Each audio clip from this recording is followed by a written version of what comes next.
It's a new beginning, new எரா என்று மாண்புமிகு தமிழ்நாட்டுடைய முதலமைச்சர் முதலாக முதலமைச்சர் பொறுப்பை ஏற்றுக்கொண்ட பிறகு அவர் ஆற்றிய உரை, வாங்க எல்லோரும் சொல்லி எல்லோரும் சேர்ந்து கூப்பிட்டார்.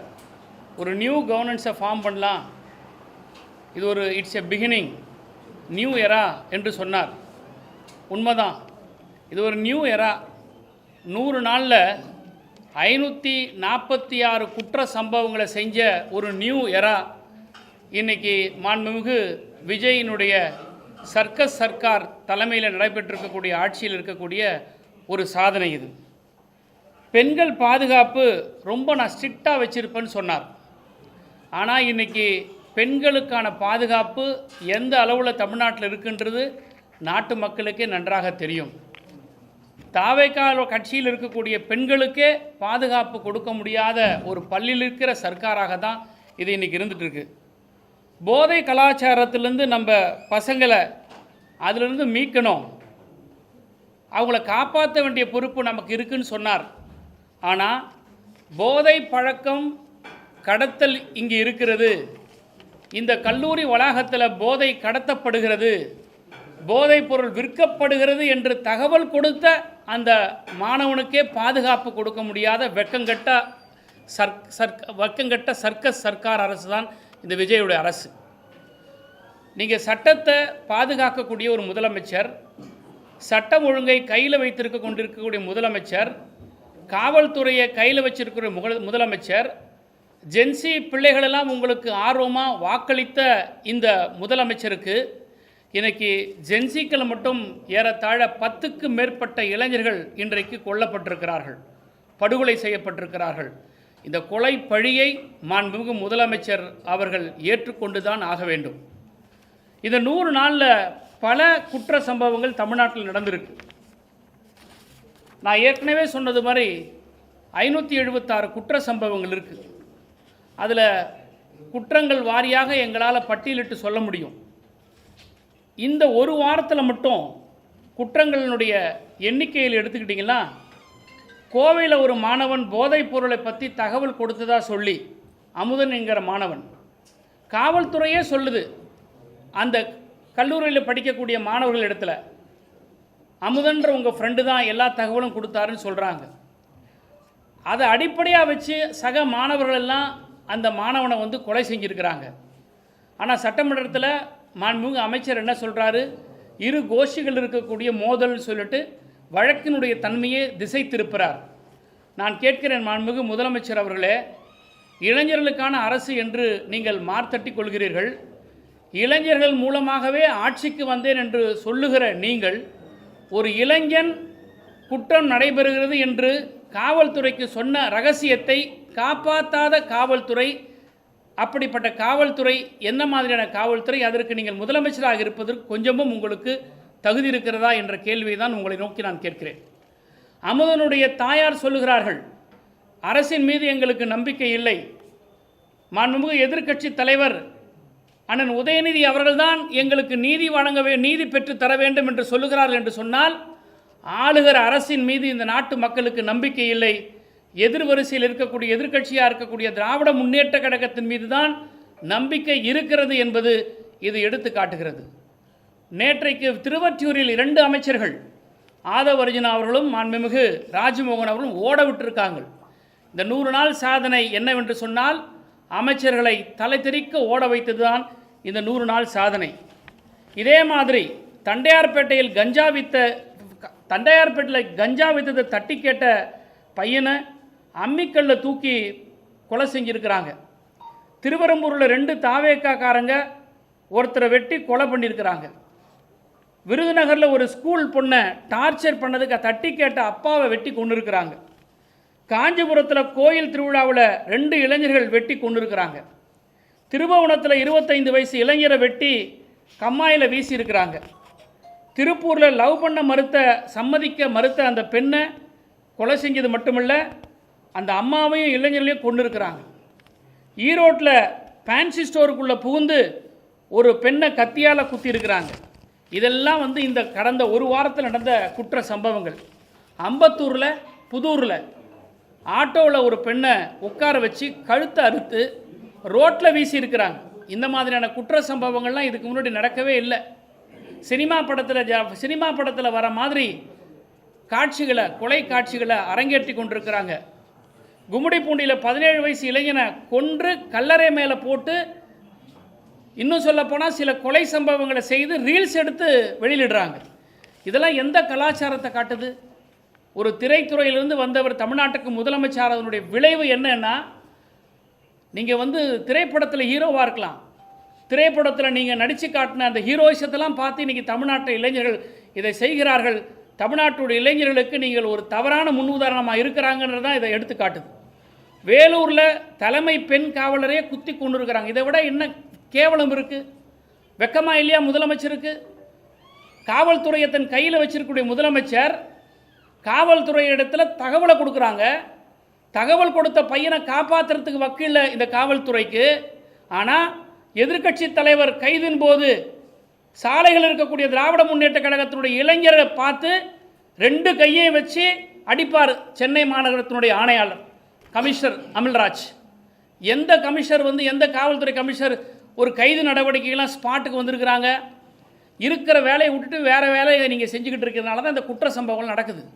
அன்றைக்கி திமுகவுடைய இளைஞருடைய முதுகலை 2 கையை வச்சு அடிக்கிறீங்களே, அந்த ஆர்வம், அந்த ஆளுமை குற்றவாளியை கண்டுபிடிக்கிறதுக்கு இந்த காவல்துறை இருக்க வேண்டும்.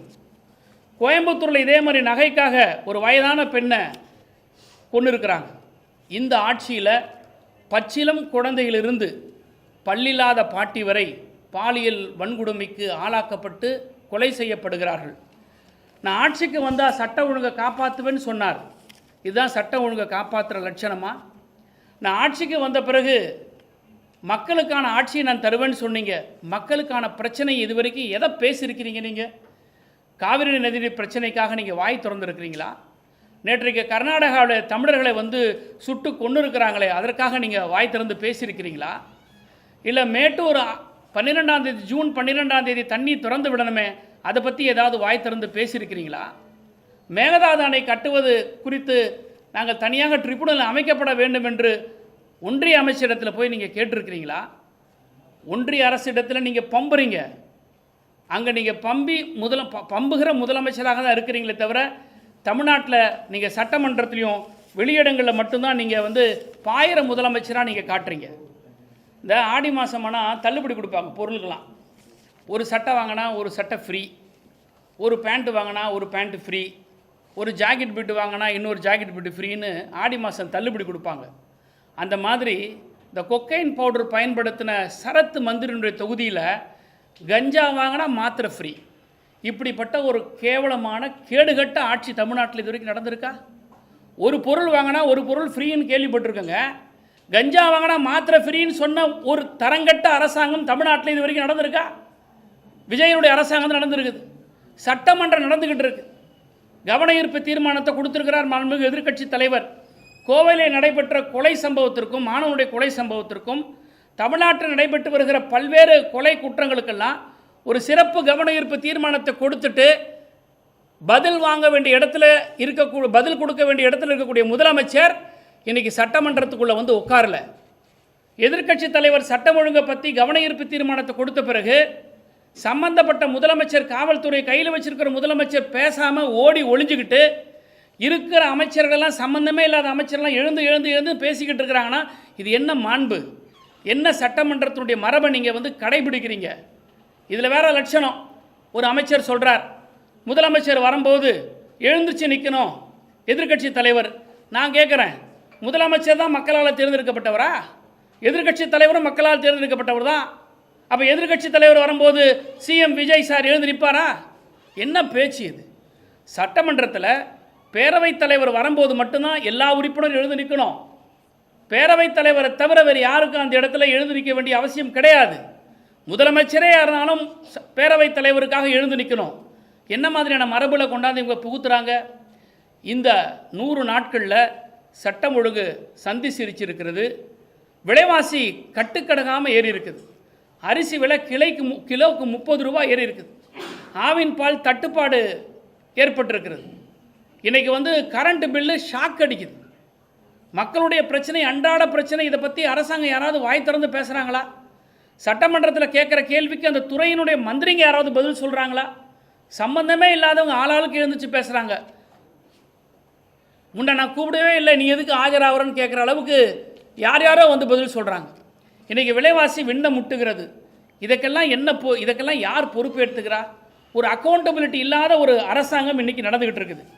அதே மாதிரி இன்றைக்கி ஒரு பெரிய கலாச்சாரம், அட்ஜஸ்ட்மெண்ட் கலாச்சாரம். டிவிகே கட்சியினுடைய நிர்வாகி ஒரு அம்மையார், ஒரு பெண்மணி தூத்துக்குடி எஸ்பி காவல் நிலையத்துக்கு சூப்பரண்டன்ட் ஆஃபீஸ்க்கு போய் ஒரு புகார் கொடுக்குறாங்க, அட்ஜஸ்ட்மெண்ட் பண்ண சொல்கிறாங்கன்னு சொல்லிட்டு.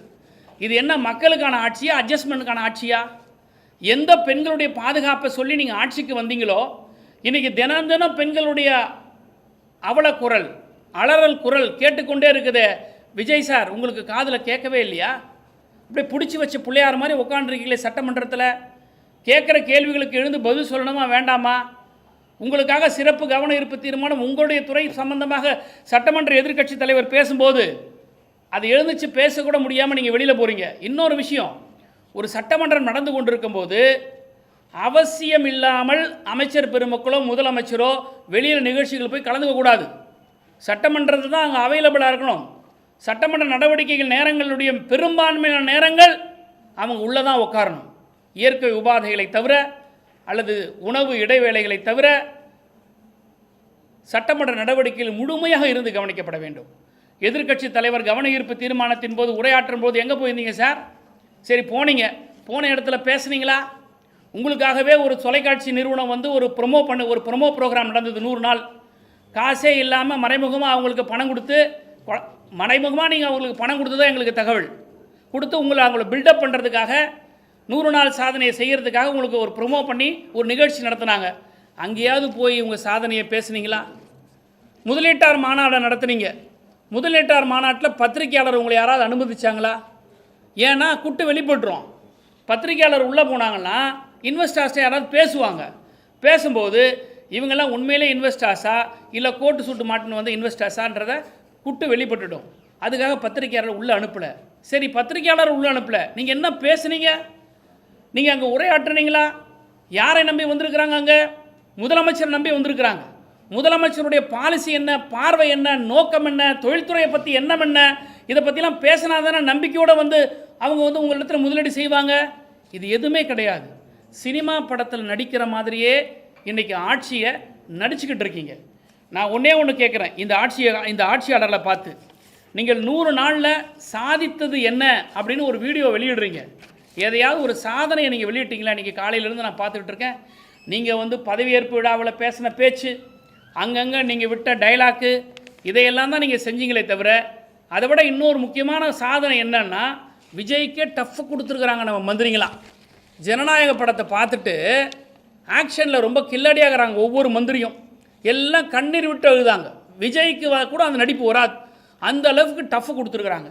இதுதான் இந்த 100 நாட்களில் செய்யப்பட்டிருக்கிற சாதனையை தவிர வேறு எதுவுமே கிடையாது. பத்திரிகையாளர்களுக்காக சந்திப்பது கிடையாது. 100 நாள் ஆச்சே, நீங்கள் பத்திரிகையாளரை சந்தித்து நான் செஞ்சிருக்கிற சாதனை ஏதாவது சொல்லியிருக்கிறாரா?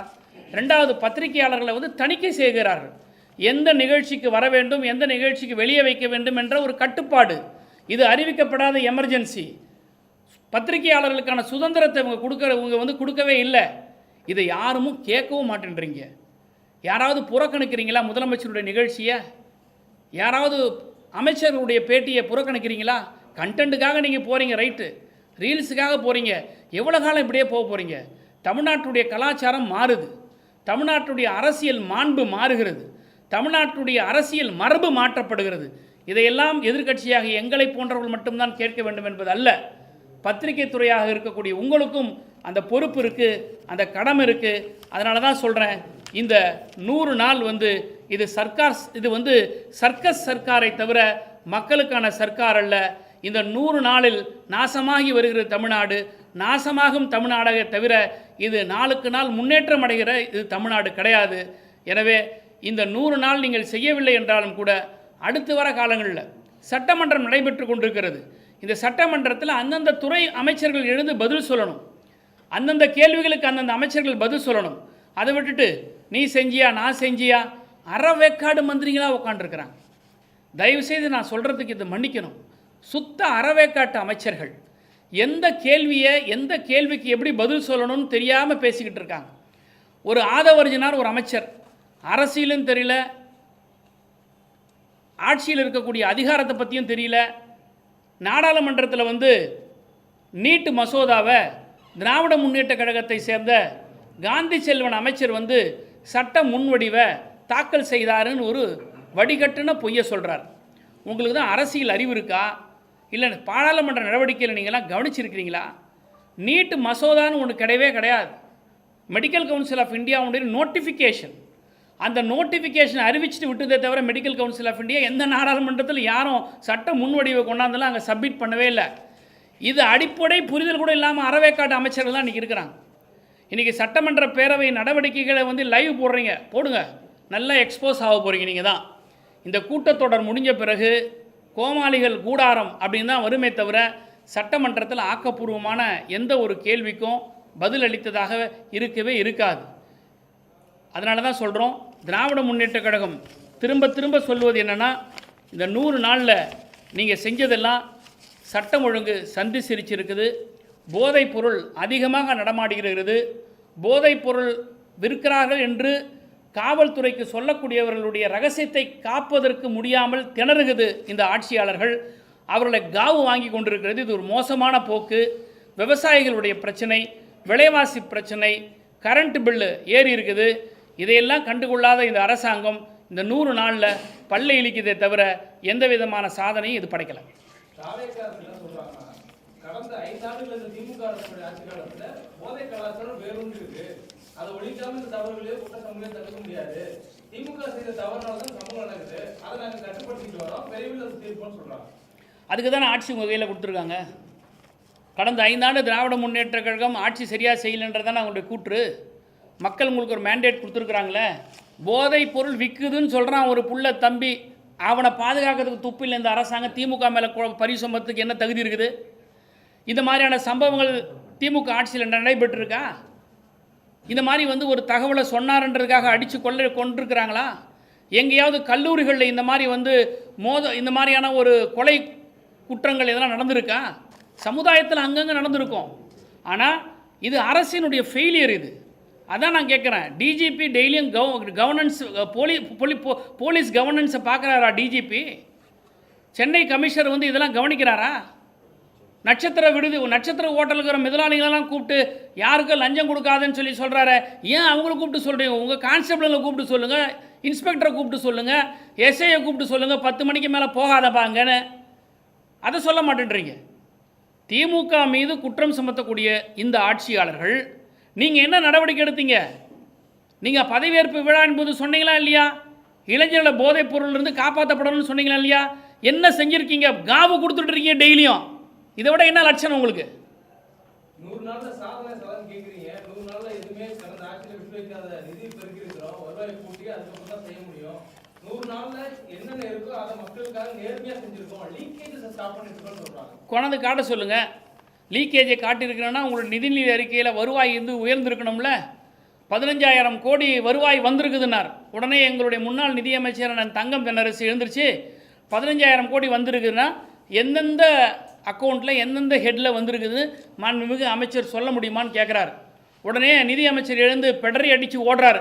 இல்லை வரும் அப்படின்னு நாங்கள் எதிர்பார்க்குறோன்னாரு. வரும்ன்றது எதிர்பார்க்குறங்கிறது வேறு, வந்துருச்சுன்னு சொல்கிறது வேறு. ஆனால் இவங்க எவ்வளோ பொய் சொல்கிறாங்க பாருங்கள். நாங்கள் வந்து ஊழலையே ஒழிச்சிட்டுன்னு சொல்கிறாங்க. ஆனால் அரசு வழக்கறிஞர்களுக்கு லஞ்சம் வாங்கின்னு இருக்கிறாங்க. 15,000 கோடியை நாங்கள் வந்துருச்சுன்னு சொல்கிறாங்க. எங்களுடைய சட்டமன்ற உறுப்பினர் எழுந்து கேள்வி கேட்டால் வரும்னு நாங்கள் எதிர்பார்க்குறோன்றாங்க. அப்போ 15,000 கோடி உங்களுக்கு வந்திருக்குமே ஆனால் நிதிநிலை அறிக்கையில் ரிஃப்ளெக்ட் ஆகிருக்கணும். லீக்கேஜை நீங்கள் வந்து ஷட்டில் பண்ணியிருக்கீங்கன்னா எவ்வளோ லீக்கேஜ் எந்தெந்த துறையிலேருந்து நீங்கள் வந்து அடைச்சிருக்கீங்க, அதன் மூலியமாக எவ்வளோ வருமானம் வந்திருக்குது, அந்த பணத்தெல்லாம் கொண்டாந்து கஜானாவில் சேர்த்துருக்கீங்களா அப்படின்றதெல்லாம் சொல்லணும். இதையெல்லாம் சொல்லாமல் சும்மா வாயில் வடை சொல்கிற மாதிரி நாங்கள் 15,000 கோடி கொண்டாண்டோம், 15,000 கொண்டாடினா நீங்கள் என்ன போய் அம்பாரத்தில் போய் அரப்பறத்துக்கு கொண்டாந்து வெள்ளாமையை கொண்டாந்து நீங்கள் வந்து கஜானாவில் சேர்த்துருக்கீங்களா? கடந்த திமுக ஆட்சியிலும் இதே மாதிரி குற்றங்கள் நடந்துட்டு அப்போல்லாம் திமுக வந்து தனிநபர்களுடைய பிரச்சனை, அது ஒரு சமூக பிரச்சனை இல்லை, தனிநபர்கள் நடக்கக்கூடிய தாக்குதலுக்கும் கொலைகளுக்கும் அரசு பொறுப்பேற்க முடியாதுன்னு சொன்னாங்க. இப்போ தாவேக அரசு நடக்கக்கூடிய தனிநபர்களுடைய தாக்குதலுக்கும் கொலை சம்பவங்களுக்கும் எப்படி அரசு பொறுப்பேற்க முடியும்? கோவையில் அமுதன் கொலை செய்யப்பட்டது தனிநபர் தாக்குதலா? திருவொற்றியூரில் ஒரு மாணவன் கொலை செய்யப்பட்டிருக்கான தனிநபர் தாக்குதலா? இதெல்லாம் தனிநபர் தாக்குதலா? தனிநபர் தாக்குதல் நடைபெற்றதுக்கு நடவடிக்கை எடுக்கப்படணும். திமுகவினுடைய ஆட்சியில் குற்றங்கள் நடைபெற்றதே வச்சுக்கங்க, நிறைய வச்சுதான் வச்சுங்க. ஆனால் எல்லாத்துக்கும் நடவடிக்கை எடுக்கப்பட்டதா இல்லையா? காவல்துறை தூங்கிட்டு இருந்ததா? நான் கேட்குறேன், இந்த கோயம்புத்தூரில் நடந்த இன்சிடென்ட் ஒன்றுக்கு மட்டும் பதில் சொல்லுங்கள் முதலமைச்சரை. நீங்கள் வந்து சாரி சொல்லிட்டா போதுமா அப்படின்னு எங்களுடைய முதலமைச்சரை கேட்டாரே. இந்த பெற்றோர்கள்ட்ட யாருக்கிட்டையாவது பேசியிருக்கிறார் அவர்? ஆனால் எதிர்க்கட்சி தலைவர் தான் அலைபேசியில் கூப்பிட்டு பேசுகிறார் அமுதனுடைய பெற்றோரிடத்தில். அந்த பெற்றோர் சொல்கிறாங்க, எங்களுக்கு நம்பிக்கை உங்கள் மேலே தான் இருக்குது, எதிர்க்கட்சி தலைவரான உதயநிதி ஸ்டாலின் மேலே தான் நம்பிக்கை இருக்குது, இந்த அரசின் மீது நம்பிக்கை இல்லைன்னு சொல்கிறாங்களே. ஓட்டு போட்டு வந்திருக்கிற மைனாரிட்டி கவர்மெண்ட் தான், ஆனால் ஆட்சியில் இருக்கீங்க நீங்கள், ஆனால் உங்கள் மேலே மக்களுக்கு நம்பிக்கை இல்லை, எதிர்க்கட்சி மேலே தான் நம்பிக்கை இருக்குது. சார், அமைச்சர் சரத் அவர்கள் வந்து இந்த பவுடர் பயன்படுத்துகிற விஷயம் அது குறித்து நான் ஏற்கனவே விளக்கம் கொடுத்துட்டேன் அப்படின்னு சொல்லி சட்டமன்றத்திலே அதை சொல்லிட்டு இதுக்கப்புறம் அதை பேச வேணாம், நான் தான் விளக்கம் கொடுத்தேன். என்ன விளக்கம் கொடுத்தாரு? அதை ஒரு குழந்தைக்கு மாத்திரையை கசி கொடுத்ததா? குழந்தைக்கு மாத்திரையை கசிக்க கொடுக்குறதுலாம் அப்படி தான் செய்வார். நீங்களே சொல்லுங்கள் சார் யாராவது. குழந்தைக்கு நான் கேட்குறேன், இன்றைக்கி நான் ஒரு குற்றச்சாட்டு சொல்லியிருக்கேன். குழந்தைக்கு மாத்திரை கொடுத்ததா விளக்கம் சொல்கிறார்ல, அந்த குழந்தை எங்கங்க?